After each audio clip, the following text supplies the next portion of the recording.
দাঁড়াও দাঁড়াও, আমার বাচ্চাকে কোথায় নিয়ে যাচ্ছ? আয় আয়, প্রধানের কাছে চল। প্রধান সাহেব, এই মহিলা আমার বাড়িতে এসে আমার কাছে এক গ্লাস পানি চেয়েছিল, আর আমি যখনই পানি আনতে গেছি সেই সময় আমার বাচ্চাকে নিয়ে পালিয়েছে। প্রধান সাহেব মিথ্যা কথা বলছিল, বরং আমার বাচ্চা নিয়ে পালাচ্ছিল। প্রধান সাহেব, এই দুজন মহিলাকে তো এই এলাকায় নতুন দেখছি। আমার মনে হচ্ছে এটা ওই সাদা চুড়িদার পরা মহিলার ছেলে। না না, আমার মনে হচ্ছে ওই হিজাব পরা মহিলাটার ছেলে।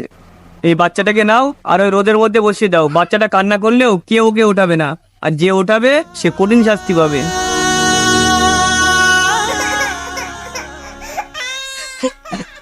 বাবু, প্রধান সাহেব, আপনি আমাকে যা শাস্তি দেবেন আমি মাথা পেতে নেবো, কিন্তু আমার বাচ্চাকে এই রোদের মধ্যে কষ্ট পেতে দেবো না। আপনার বারণ করার সত্ত্বেও বাচ্চাকে ওঠালো, প্রমাণ হয়ে গেল তো এটা আমার বাচ্চা। এটা তোমার বাচ্চা নয়, এনার বাচ্চা। কারণ একমাত্র মাই আছে যে তার সন্তানের কষ্ট দুঃখ বোঝে। যান আপনি, এখনই এই মহিলাকে পুলিশে দাও।